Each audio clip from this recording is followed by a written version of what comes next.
आज मी तुम्हाला झणझणीत पिठलं बनवून दाखवणार आहे. त्यासाठी वाडगं घेतलेलं आहे आणि 1 वाटी बेसन पीठ घेतलेलं आहे. त्याच्यामध्ये थोडं थोडं पाणी टाकायचं आणि मिक्स करून घ्यायचं.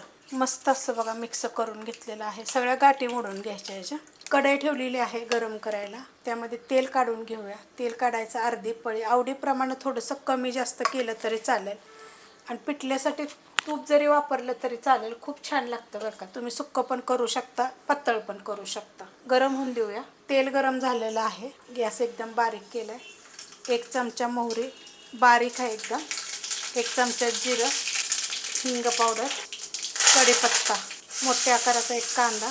कांदा थोडा जास्त घालायचा. कांदा चांगला भाजून घेऊया. कांदा बघा असा भाजायचा. एकदम जास्त त्याला लाल वगैरे भाजायचं नाही. मिरची, आलं आणि लसूण. आता ह्याच्यामध्ये का नाही नुसती मिरची टाकली तरी चालेल, पण मी थोडंसं आलं आणि लसूण टाकलेलं आहे. त्याने पण खूप छान लागतं बरं का.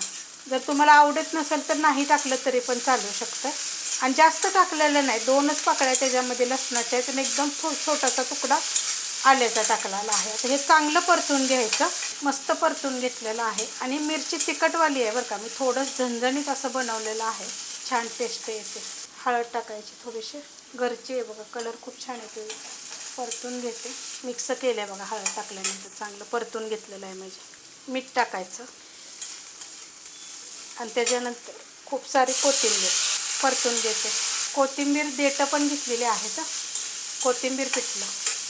2 चमचे शेंगदाण्याचं कूट मोठं मोठं कुटून घेतलं. अजून मोठं मोठं जरी कुटलं तरी चालेल. मिक्स केले. आता हे जे पीठ कालवलं होतं ना, हे मिक्स करायचं.